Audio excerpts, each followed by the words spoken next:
Ladies and gentlemen, on behalf of Major General John P. Healey, Commander, 22nd Air Force, it is my honor to welcome you to the Assumption of Command ceremony in which Colonel Annie Noel will assume command of the 954th Reserve Support Squadron.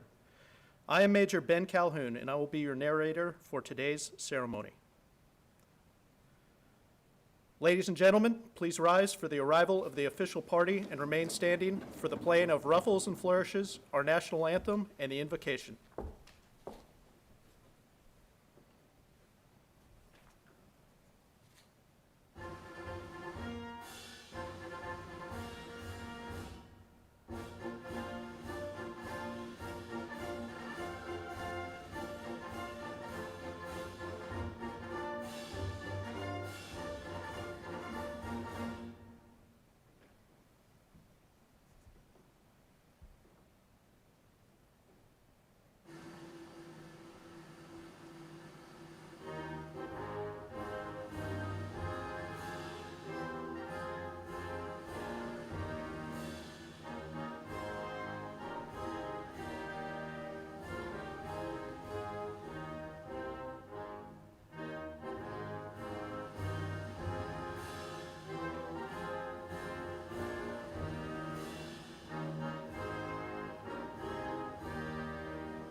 Ladies and gentlemen, Chaplain Jeffrey Hicks will now offer the invocation.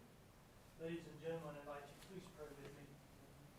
Gracious and loving God, we welcome you here today and ask that you will bless today's Assumption of Command ceremony in honor of Colonel Annie B. Noel. All participants and all in attendance here virtually and in person today, bless Colonel Noel, family, friends, and her leadership of the 954th Reserve Support Squadron. May your peace, protection, and safety always be upon us all, especially Colonel Noel and the 954th. In your holy name I pray. Amen. Thank you, Chaplain Hicks. Ladies and gentlemen, please be seated. Today we would like to welcome several special guests. While we consider all of our guests special, time prevents us from recognizing each of them individually. Please hold your applause until all guests have been introduced. Major General Deborah Katulich, Chief of Staff, United States Transportation Command. Brigadier General Kenneth Council, Commander, Joint Transportation Reserve Unit. Chief Imelda Johnson, Command Chief, 22nd Air Force. Colonel Glenn Collins, Commander, 932nd Airlift Wing. Colonel Andrew Love, Deputy Commander, Joint Transportation Reserve Unit. Chief Barbara Gilmore, Command Chief, 932nd Airlift Wing. Chief Linda Thrasher, Senior Enlisted Advisor, Joint Transportation Reserve Unit. Please also welcome the family members of Colonel Annie Noel, attending in person and virtually. Her husband, Mo, her children, Alicia and Lance, her parents, Patricia and Vernon, her siblings, Marianne, Susan, and Kimberly.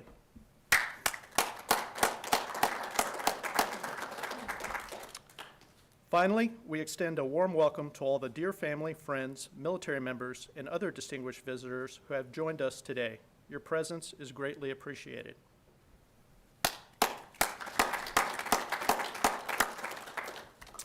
Ladies and gentlemen, it is my pleasure to introduce Major General John Healey. No applause. Oh, sorry. Give me a moment while I get some glasses, and thank you everybody for coming this morning.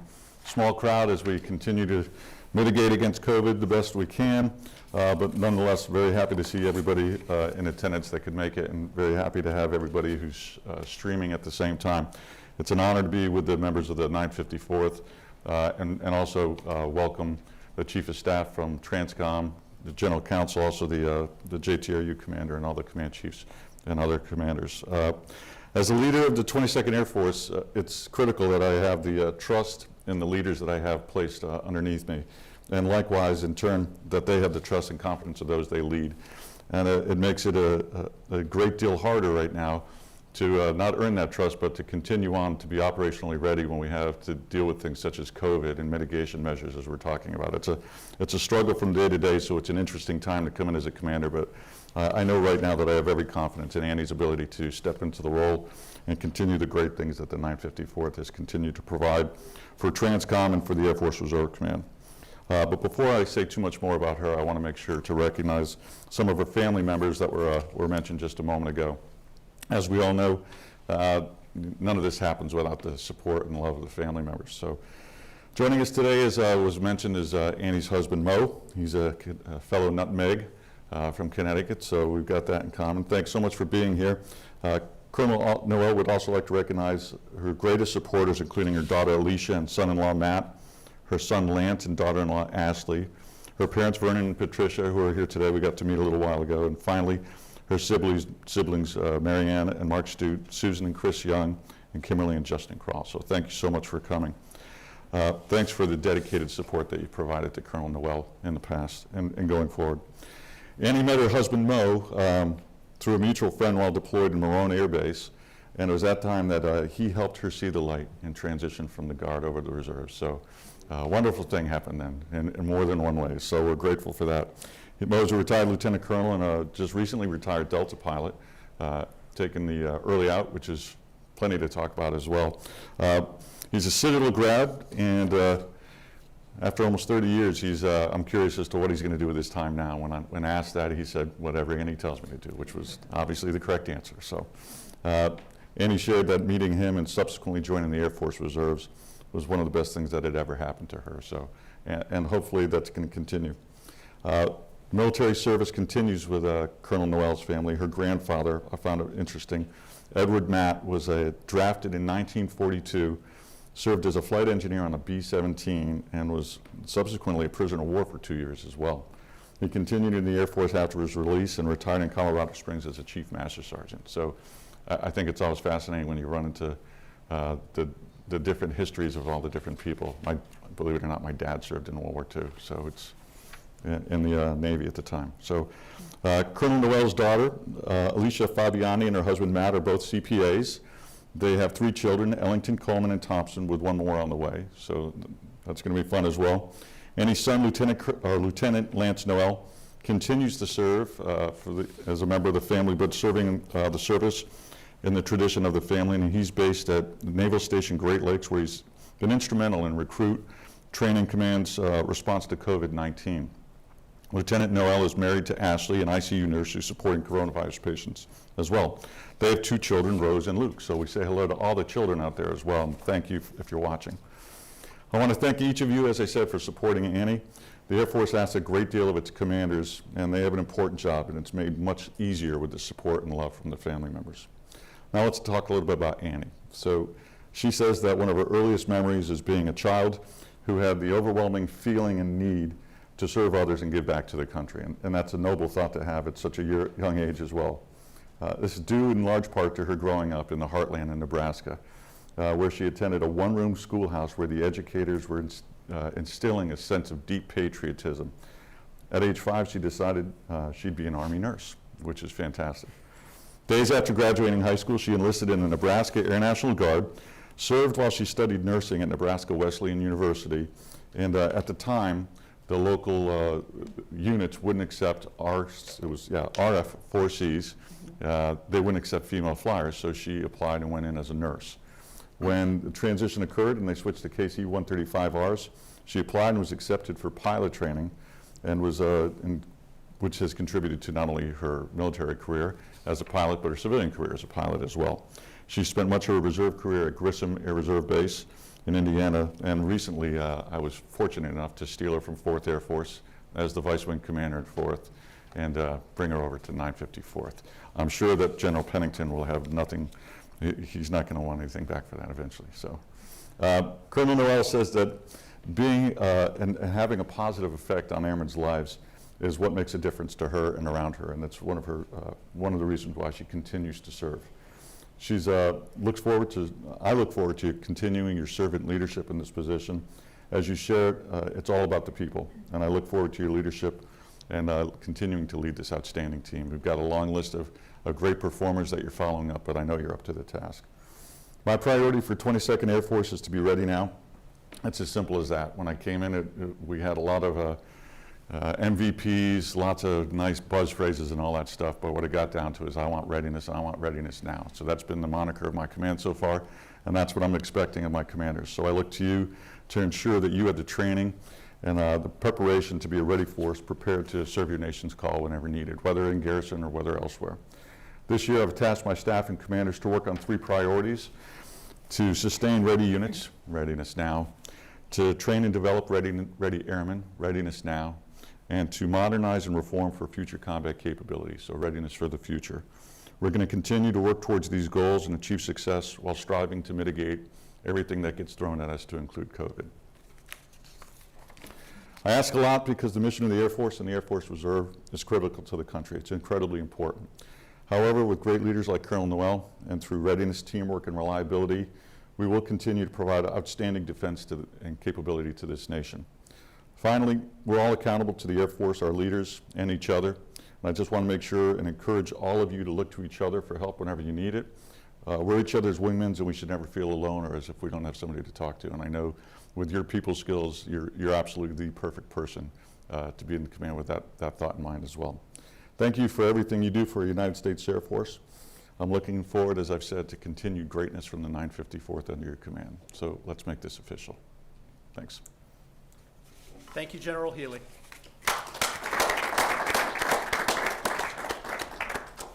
The assumption of command is a military formation deeply rooted in history and tradition dating back to the time of Frederick the Great of Prussia. In that period, military organizations developed flags with unique and specialized colors and designs.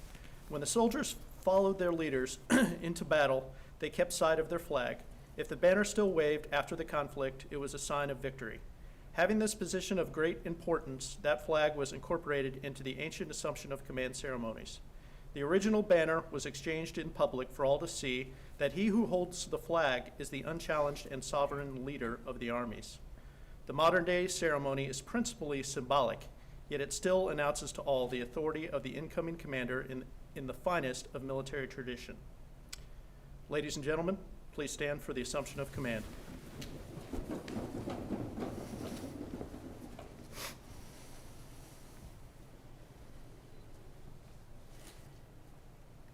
Publish the order. Attention to order. Department of the Air Force, Headquarters 22nd Air Force, Dobbins Air Reserve Base, Georgia. Special Order Alpha 052, dated 05 September 2020. By direction of the President and under the provisions of Air Force Instruction 36-2110, Colonel Annie Noel is appointed Commander of the 954th Reserve Support Squadron, Scott Air Force Base, Illinois, effective 5 September 2020. Signed, United States Air Force, Director, Manpower and Personnel. Sir, I assume command.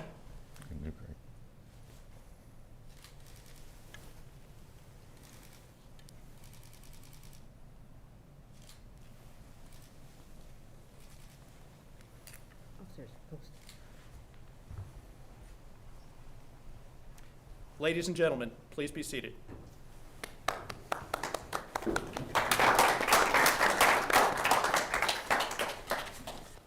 Good morning. I want to thank you for all coming today. Major General Healey, Major General Katulich, Brigadier General Counsel, Colonel Love, Colonel Collins, Captain Polakowski, Chief Johnson, Chief Thrasher, and Chief Gilmore. Basically to the 22nd Command team, General Counsel, my family. The distance you have come, sacrificing the time away from your families, I am truly humbled, honored, and so grateful. Chaplain, thank you for the wonderful invocation. And to Major Dirksmeyer, Major Calhoun, Major Lee, and Master Sergeant Buckaloo, PA, thank you. My husband, Mo. Who would have ever thought the Noels would still be here after all of these years? Thank you for all of your love and support, and I love that you are my confidant and my best friend. To my parents, kids, family, and friends watching virtually and in person, thank you for your support and love over all these years. God has truly blessed me. I grew up surrounded by cornfields in the middle of Nebraska. Eventually, I transferred to Grissom, more cornfields. I moved to Scott, back to Grissom, then back to Scott. There is one theme that has held true in my life. Everywhere I look, there's cornfields. That has to make me a diehard Cornhusker. To those of you who do not know me, I come from a high ops tempo world. In my civilian and military positions, I've traveled this world countless times. To transition into a unit that holds the Global Operations Center is exciting. Excellence in all we do. The mission and readiness is a key priority. To be able to support Major General Healey and Brigadier General Council in their vision for the 954th and the JTRU is an unbelievable opportunity and one that I am excited to undertake. Our mission is to augment the United States Transportation Command in providing air, land, and sea transportation for the Department of Defense, both in times of peace and war. To work with the Army, Navy, and Coast Guard to aid and support the joint forces in the support of national objectives is what we will do. So why did I come here? Service before self. Serving others, isn't that what we are all called to do? What an honor, and you have my word that I will show up and give my very best. And in return, I expect all of you to give your very best.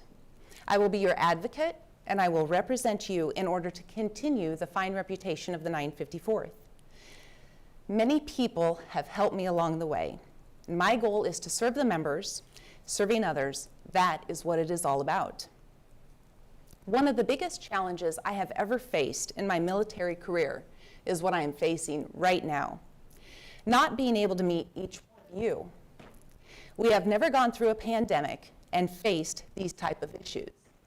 I grieve with you that you have not been able to see the members who have left or be able to greet the new ones.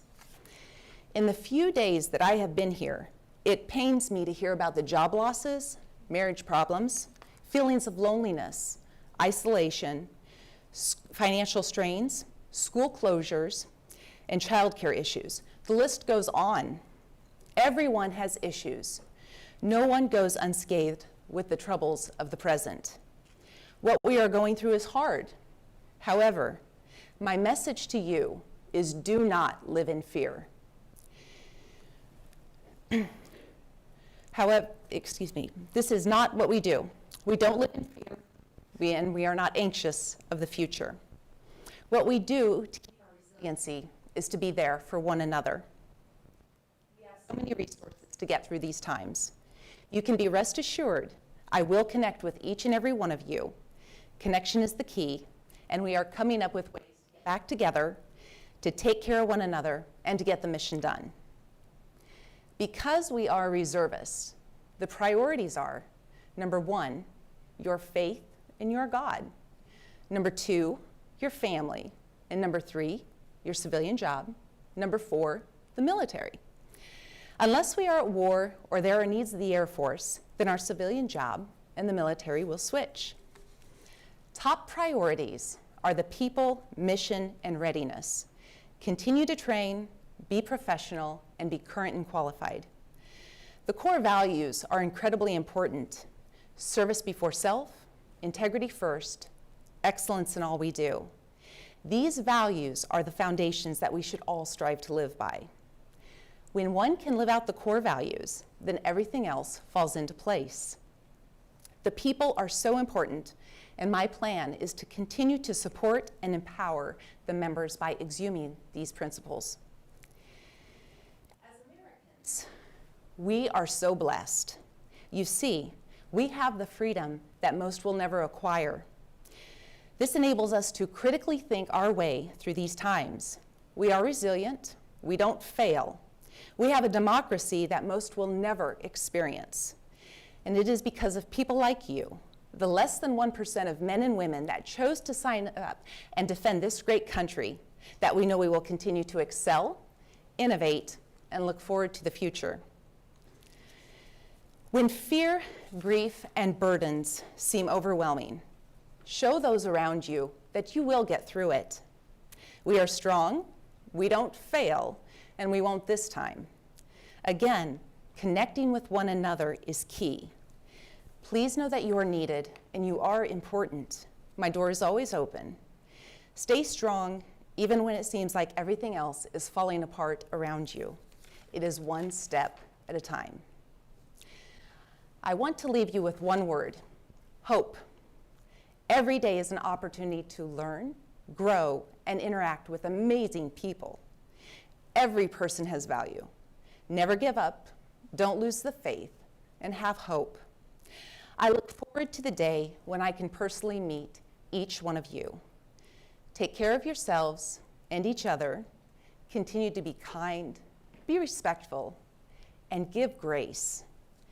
It is an honor, and I am proud to be able to serve right beside you.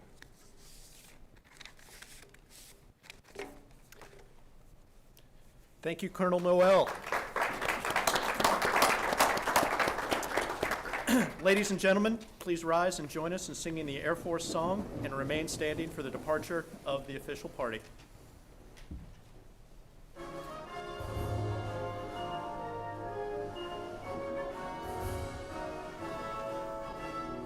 Off we go into the blue yonder, climbing high into the sun. Here they come, zooming to meet our thunder. Atom boys, give her the gun. Give them their gun. Down we dive, spouting the flames from under. Off with one hell of a roar. We live in fame, we'll go down in flame. Hey, nothing can stop the U.S. Air Force.